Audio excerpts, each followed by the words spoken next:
Double or Nothing 2025 is in the books, and I'm just gonna say this off the bat. This is probably one of the greatest pay-per-views, wrestling shows I've ever seen, period. I said that about my written review about Dynasty last month, and while I still think that is one of my favorite shows, this year's Double or Nothing was incredible, to say the least. I honestly thought last year's Double or Nothing could even get close to being top. And I say get close because I think I still do prefer that show over this year's, just because it felt more big. I liked how the Owen Hart finals had like a whole month of build before the matches took place at that show. Anarchy in the Arena last year was a way better match than the Stadium Stampede match this year, and also the way the match came together felt more natural than the way this year's Stadium Stampede came together, where it just felt kind of forced. You just had a bunch of random people coming together to fight each other. And with all of that, that made me worry about this year's Double or Nothing. I thought this pay-per-view would be fine at best, but I guess with those low expectations, man, it just blew me away in ways I never could have imagined. The I Quit match started, which was just a fun blast. It got pretty hardcore to me, considering the wrestlers involved. I know Cope has done some hardcore matches in the past in WWE. Christian Cage has done TLC matches, but FTR really dabbled in the more gnarly spots in this match. The flaming table, the cinder block, what was it? The pliers to Dax Harwood's nose. This was just a fun match that concluded with a nice moment. My favorite match of the night for me,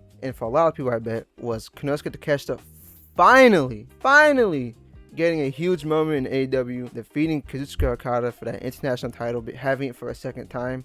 I cannot wait for this run. His first one was pretty good, but I feel like he could have had more title defenses, more significant matches. So I'm hoping that this second reign of his will be that reign that I want, especially now that Fletcher's back. They can feud for that belt, even though I think Fletcher's way above a mid-card title right now. But because of him turning on Takeshita after this match, I feel like it's more than just a mid-card title program. It would be a blood feud, a personal feud between the two. At the end of it, Mina Shirakawa is easily the weakest match of the show, and I hate saying that because these two are, of course, fantastic wrestlers, but because this is just a match that was only on pay-per-view because, well, the Owen Hart tournament is starting on this pay-per-view. There's really no heat behind it, and also this match was just sloppy in some points. And I know this was supposed to be Willow Nightingale versus Alex Windsor, but since Nightingale got injured, this match was put on the pay-per-view instead. But I feel like this would have been the same match we would have gotten had this been on like Dynamite or Collision. Moxley and O'Reilly was next, and since it was a no time limit, I expected it to go over 20 minutes like the Revolution match against Takeshita did, which is one of the many reasons why I love that match. But no, it ended before the 20-minute mark, and I don't really know whether to hold that against the match or not. The match was great. This was probably my favorite Moxley O'Reilly match of this more recent series. I still love the 2022 match. That's still my favorite match of theirs. That for some reason was never brought up throughout the entire thing. Moxley's saying he's never beaten O'Reilly, or he can't beat O'Reilly, but you have already, bro. Like, you can do it again. But I know for the sake of the story, they probably want to leave that previous win out. This was just some fine wrestling here. Nothing extraordinary, but nothing bad at all. Next, we got a hot match between Samoa Joe and Will Ospreay. They didn't go as hard as I thought they could have, but this was still a great match we got here, with a hot start, with Ospreay doing the Oscar during Joe's entrance, with the flames in the background, was just so awesome. Ospreay won after springing out of a muscle buster, which was just amazing, and hitting a hidden blade with Joe kicking out of one, and another one for the win. Up next was my personal favorite of the three Owen Hart matches. Swerve Strickland was a Bandito, and a fantastic match. This match was crazy. Swerve doing like a house call on Bandito's shoulders, poison rod to the floor, that weird spike hurricane Bandito did right before the finish, and that gnarly vertebraker. This match was awesome. Swerve won. Next up is a match I want to give an extra shout out to because I don't feel like it's getting talked about enough as it should, was the women's four-way. For it looking like it was just thrown together because Tony Khan had no ideas for the women's title on the show, this was a phenomenal four-way match. These two ladies just beat the piss out of each other for 14 minutes. There was some nice series of moves, counters, pin breakups. And when you look at the names in this match, they're not the most crispest wrestlers. So you put four of like wrestlers who are not known to do like crisp, seamless moves, and you expect to be a master of clean sequences.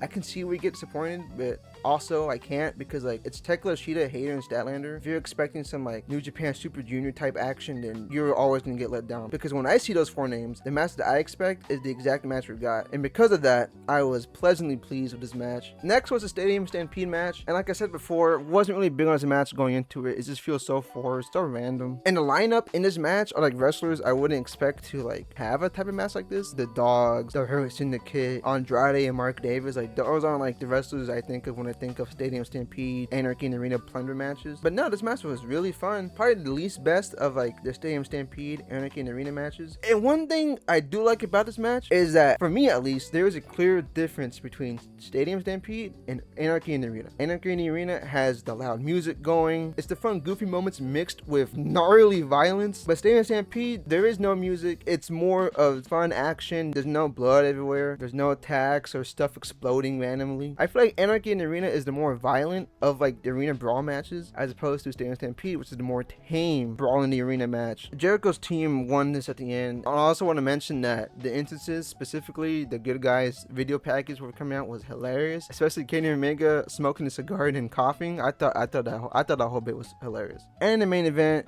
we got the end of Darby Allin's legendary AEW World Title reign at the hands of goddamn MJF. His hair was on the line against Darby's title. MJF decimated him in the early goings. The middle of the match was more competitive. Darby did an insane coffin drop off the stage setup through the table, but then in the end, Avalanche Tombstone and a Saya headlock takeover, MJF got his title back. And in the end, a shocking twist as Kevin Knight runs off MJF and then hits a UFO splash on Darby to the outside, who was on a stretcher. I love this closing angle to the show. You get an incredible show with an insane match catalog, and you cap it off with an interesting heel turn angle. This was perfect. This whole show was perfect in my opinion. Alright, I put a post for y'all to drop y'all's thoughts on the show, hot takes, feelings. And as I'm recording this, the only comment I got here is from Han Leto. Hope I'm saying that right. Good show, but people be glazing as the best show ever. Main event was good, but not amazing in my opinion. And that's funny me reading that, considering I just glazed the show as the best ever for the past however long this video is. Honestly, that comment is like the exact comment I had about Revolution, which I kind of caught some flack for. I said the Dynasty, the praise I gave Dynasty should have been the praise that Revolution got, and now we jump to Double Nothing, where it seems like it's being universally praised as one of the best pay-per-views, not just in AEW but in just wrestling history, it seems. Another comment came in as I was editing from America Loves Me 2008. Not a bad show, as I think the Okada match was the best of the evening. I was shocked at how much Darby bled from his head during the main event, but it was solid enough. I would say a solid B+ grade, and really did well with the presentation. I was shocked too at how cold it was for the end of May, by the way. Now, this is two of y'all now not holding the show as high up as a lot of people are, and I actually like the differences in opinions between me, a lot of people, and you two here in the comments of my post. And even though you didn't like the show as much as I did, we both have the opinion of Okada versus Takeshita being the best match of the show. You could probably hate the show's guts and still say that Okada versus Takeshita was the best match of the night, because that's just how good it was. And yeah, Darby bleeding from that coffin drop was crazy. I really hope he didn't actually hit his head on the edge of that barber setup. It looked like a perfect landing, and then he held his head and he came out with blood on the back of it. And I was like, oh, there's no way he actually hit his head on it, unless he just bladed the back of his head, which is pretty crazy because you can't really see where exactly you're cutting yourself. That's all for this video, guys. I hope you enjoyed it. If you want to see me do more of these videos, let me know down below, and also comment what you thought of the show, favorite matches, least favorite moments, stuff you didn't care for, all of it. And I'll be having my written review up in the coming days for the two of you to actually read it. But that's all I got for now. Thank y'all for watching.